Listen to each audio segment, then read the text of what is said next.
back to the 458 Speciale, and as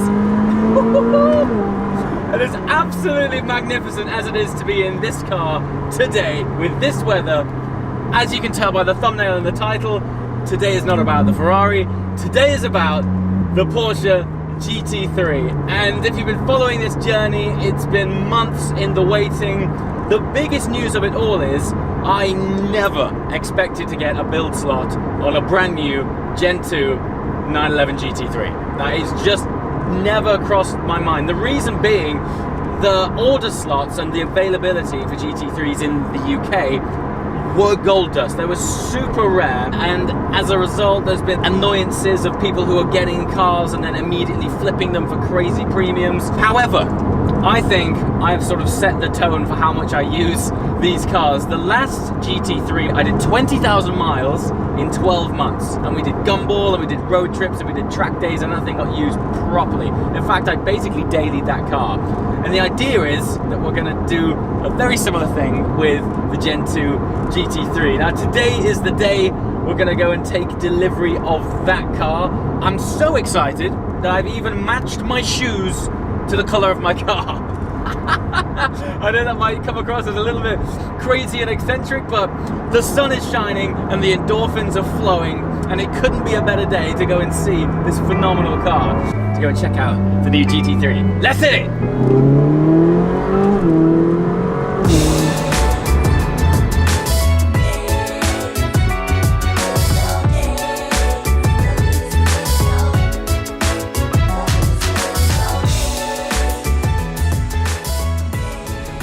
Okay, here we are. Have arrived at Porsche Centre Wilmslow. To try and find some parking. It's very busy because it's a bank holiday. So we're gonna have to squeeze our Ferrari between all these Porsches, which I'm not sure how these guys will feel about that, but it is what it is. So this is it. This is the space where it all started. I'm not sure if you watched the original video when I was speccing the car with Anthony. We had all of these samples here on the table, trying to piece together using bits of leather and similar trims to try and work out how it would look. At the time, I had no idea what this car would look and feel like. It just seems like a blink of an eye that I was sat here. It was actually right at the end of last year. It was between Christmas and New Year. And to see this color here about to become manifested in a real car, I can't tell you how excited I am. Ah, dude. Look at this. We're gonna have a quick look at this art. But look at this. Massively excited. Look at the shape of it. Just quickly before we do any sort of form of unveiling. 911R, apparently it's got 30 miles on the clock, and it's £500,000. Can you check this out? Look at this price. I mean, never did I believe I would see the day that such a, it's basically a brand new Porsche would fetch that kind of money. The world's gone mad. Incredible. They've got some serious stock in here as well. I guess with it being a bank holiday, they've got all of the nice stuff out. But anyway, this is what we're here for. Anthony, who unfortunately isn't here today, me and him, I had a great time speccing the car. We've been bouncing emails backwards and forwards and WhatsApps trying to finalize spec. And now it's here, and it feels like a second has gone by, and all I've been doing in that time is like looking at so many different pictures and specs online, just making sure that I'd done it right. One of the things is, I guess, in this day and age, there's so much content of these cars that I almost feel like I know it so well, despite the fact that I haven't seen my own. There's something about you knowing it's your own car. You can see people with similar specs and be like, yeah, my spec, cool. But when it's your own car, different ball game. And on this one, we have some subtle, maybe slightly eccentric details which some cars might not have, or you might not have seen, because there's one particular massively unnecessary detail which I spec'd on this car, which I'm super excited to show you.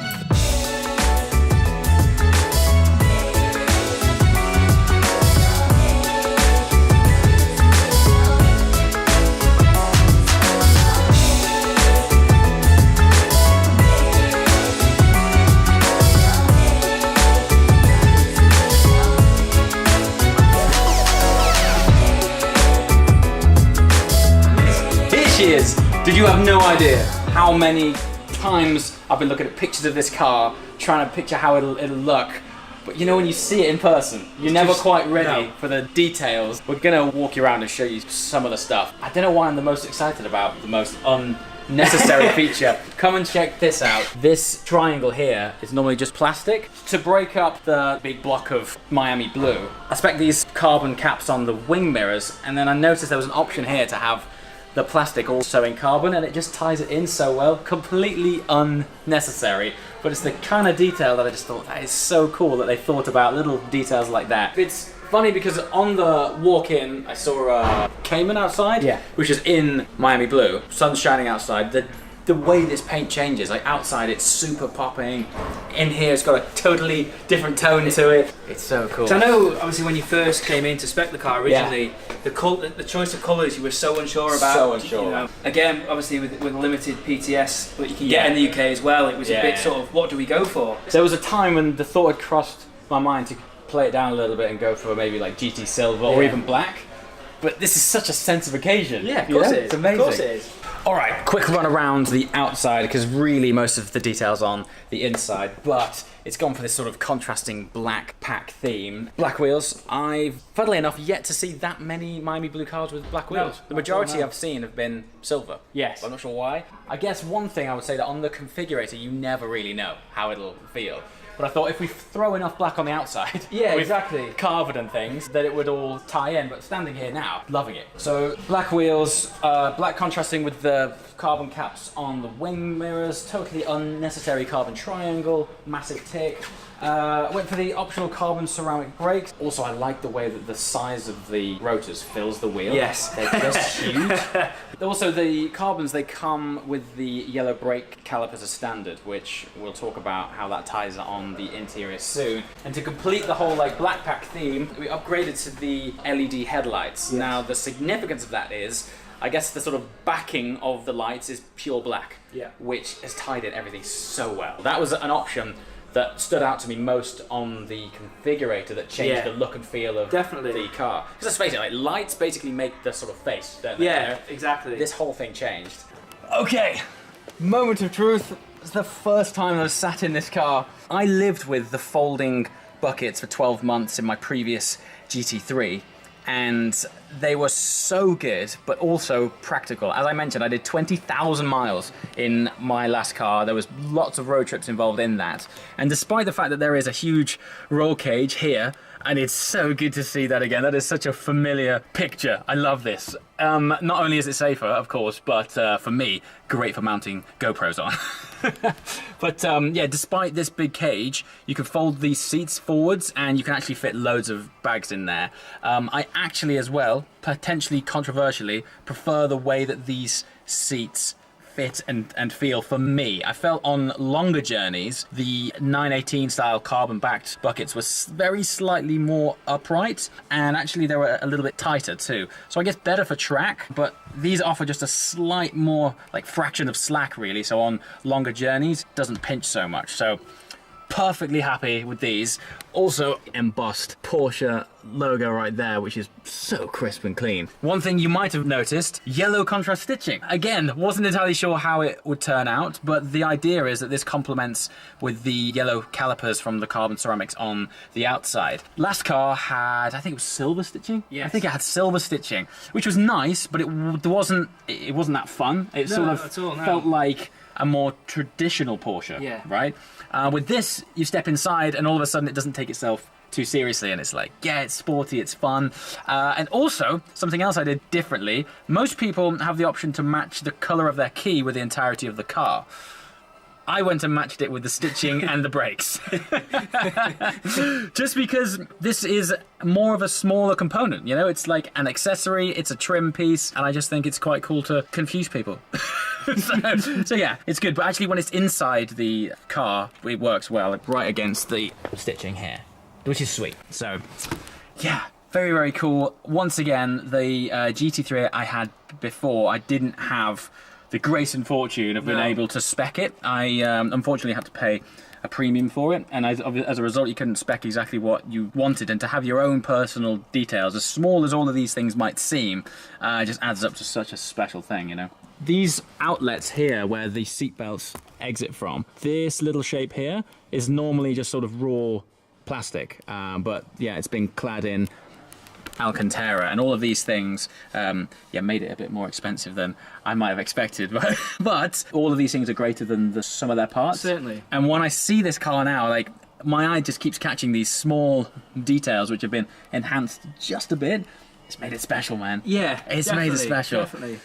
And this is crazy, but the amount of people who have offered to let me have a drive of their Gen 2 GT3s, and I've actively said, no dude, I want to hold off until I drive my own car, because when I drive a Gen 2 GT3, I would love for the first impression and experience for you guys to be on this channel. So I am yet to even know what this thing feels like to drive, which is really exciting.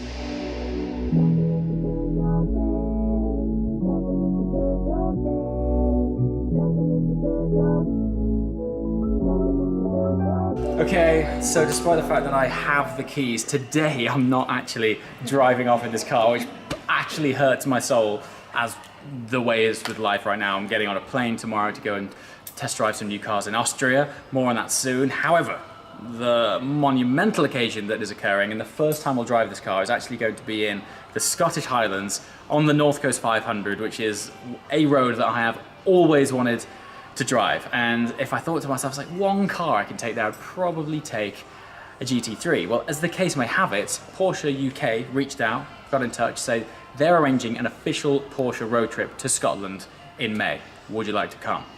Didn't take me a nanosecond to say yes to that. So while I'm away, Porsche are gonna come here, pick up this car and take it to Scotland. So the first time we see this car, dynamic, will be in the Scottish Highlands, and hopefully the weather will be like this. We'll talk about then why I opted for PDK transmission as opposed to manual.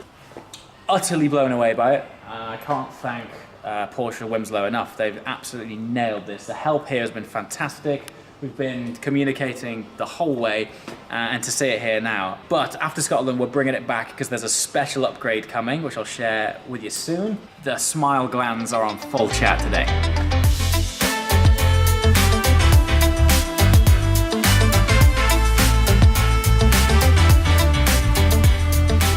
All right, here we are in the inner sanctum. We've had special privileges to come and film in here, because normally there's some really special stuff that we can't share. This one we can share, because if you're in the market for a GT2 RS, this one's for sale. And I gotta tell you, I'm not sure if the camera's doing it justice. In reality, it looks phenomenal. So it's spec'd in crayon with lots of contrasting carbon. It just looks out of this world. A serious stance, doesn't it? Yeah, the print. Phenomenal.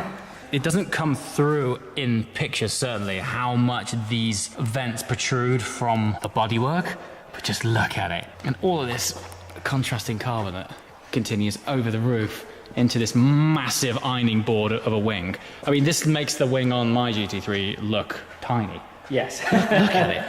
It's huge. So these here, I'm going to try and find, if anybody knows, put in the comments below, are there any decent, I guess, aftermarket options for the GT3 where I can recreate a similar carbon finish to this on the air vents of my car here? Because if I was going to do anything additional to the car, it would be to have the intakes in carbon. On the GT2, it looks phenomenal. So if anybody knows of any recommended cool optional extras that I can retrofit on the GT3, being the vents, let me know in the comments below.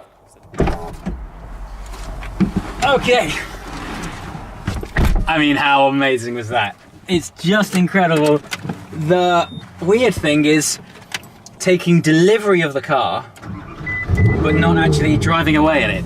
I mean, don't get me wrong, it's not exactly a chore right now, obviously, but to drive away from something so special that I've been waiting so long for is almost painful. However, I think it's going to be worth the wait, because the next time I see that car is going to be on some of Britain's greatest driving roads ever, in the Highlands of Scotland, which is where I think it kind of deserves its christening, really. Check over my shoulder there. That is another Miami Blue GT3 out in the sunshine. It's incredible how much that paint changes, which is really nice. I love a paint with character. The same with this car. When it's overcast or sunny, just in different times of the day, the car feels different. It's great, really, really cool. So, off home now. now, it's Bank Holiday Sunday, and I have this video to edit to share with you guys. This is the very beginning of the next GT3 journey. If you watch this channel regularly, certainly last year, you know, there was a certain set of words that I said when the GT3 first appeared on the video. I can't wait to say those words to you guys again. And again, as always, comments below, anything you want to know, anything you're interested in with the Gen 2 GT3, let me know. Lots more to come. As always, guys, thanks for watching, and I shall see you next time. Ciao.